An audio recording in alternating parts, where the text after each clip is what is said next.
Hello, role-playing people! In this episode of the podcast, I come to you, players, with a request. This might sound a bit strange, but please stop demanding entertainment. What do I mean by that? Let me start this one off with an example I'm sure you're familiar with. You know that player who shows up to the game without really having a well-thought-out character, more like a half-baked idea barely put down on the sheet? You know they can't answer quite a few questions about their character when other players ask because they didn't think it would come up and they didn't think they had to go that deep into the backstory. Have you noticed how they are on their phone whenever someone else's character is in the spotlight and are basically waiting for their chance to do something, though opportunities are just passing them by because they're not paying attention at all? Did they ever complain about the session moving too slowly, either during the session, when urging everyone to stop messing around and do story stuff, or after, when they come to the GM and say, "Man, this was pretty uneventful. Maybe make some more stuff happen next time, okay?" I'm sure we all know that player. And the reason their approach to the game is literally wrong is because that type of player shows up thinking they don't need to put in any effort or work, but expect to be entertained. They demand to be entertained. Let's have a look at the way RPGs work.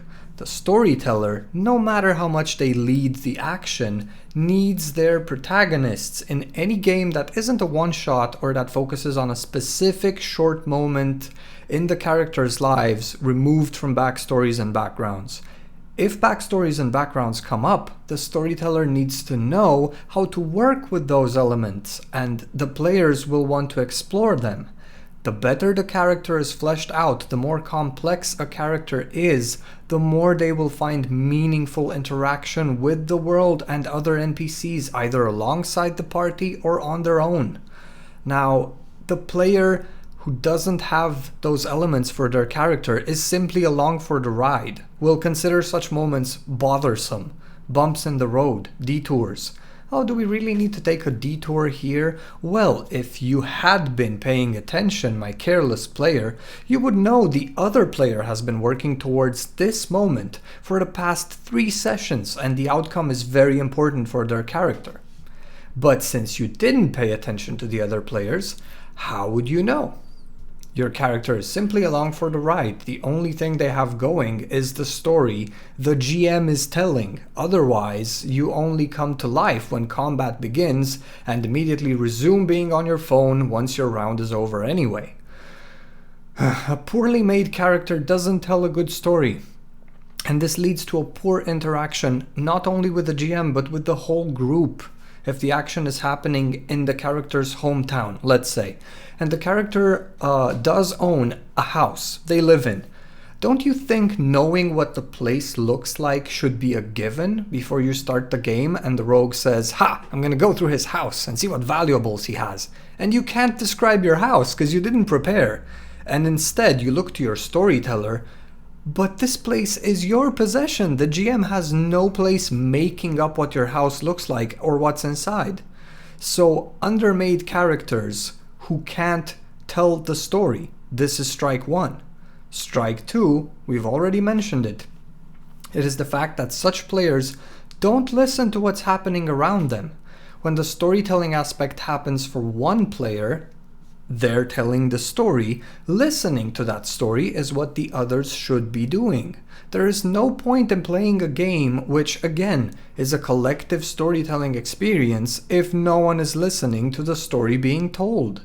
Not only does this lead to a player missing cues and feeling like there's little going on for them when in fact they are the ones missing out on really good RP opportunities, but their lack of attention and presence can be detrimental for the others. Such carelessness leads to poor choices when interacting with NPCs, such as divulging sensitive information to an antagonist or insulting a powerful character, but it can also lead to really stupid character deaths if instead of helping your fallen comrade, you declare a charge because you have no idea what happened before you started your turn. Now, probably the worst offense from this player attitude is when they insist that the game is boring and should be moved along. This is without a doubt strike 3, when they not only contribute nothing to the game and are prone to making bad choices, but they actually disrupt the other player's fun and, of course, the GM's fun by demanding entertainment, blaming their obvious disinterest and lack of skill on the other players and the storyteller. This is where I personally draw the line and never really want to see that player ever again. But, of course, the goal is for everyone to have fun. We try to right these wrongs first before throwing people out of the game. So, of course, the GM should talk to the player in cause and explain why their attitude is detrimental to everyone. See, because part of the game consists of making your own entertainment. Any RPG has the player making a character according to rules as well as they can, and the GM can always request additional details about the character to tie said character into the setting and the game. There is a base amount of work that goes into playing an RPG. You can't just show up having prepared nothing and expect to have fun, because you won't. Players explore not only the world but the other characters. If you don't know who your character is and what they surround themselves with, you give the others nothing to explore. To rectify the issues already presented, prepare for the game, make a complex character, tie them into the setting, and pretty much just work with your GM, offering them any additional information required. Your GM should know what the character is missing. When it comes to the actual act of playing the game, pay attention to what the others are doing. How can you react if you don't know what it is you're reacting to? Right? So listen to what's happening, enjoy the story, see if anything strikes a chord with your character, and show off the character. Show off their personality, show off who they are. When the pacing of the game is not to your liking, maybe consider ways of making things happen in character. And always remember that every RPG has its own tempo. You can't just have action scenes after action scenes, full throttle, non-stop. The characters need time for themselves, they need moments of reflection, they need to rest, and sometimes they need a break from all the adventuring, and that's fine. Not all sessions are going to have you at the edge of your seat, but give it some time and talk things out diplomatically with your group before making the statement that the game is boring and the GM or the other players are to blame. If you stop demanding entertainment and pay more attention, you are bound to have fun.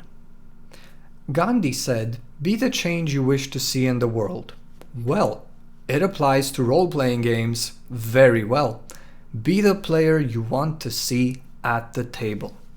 Make entertainment. This is not your GM's game. This is your game too. And regardless of how much your backstory and backgrounds actually come up, they are worth doing. They are worth investing time and effort in. Thank you very much for listening. I realize I might come off as a bit annoyed or aggressive, but really I mean no harm. I've just noticed time and time again that some players seem to forget they are responsible for their own and others' fun as much as the storyteller, and they get comfortable with just being carried by the GM and the other players. No. Don't do that. It is a mistake. Take care, have fun, and don't forget to play.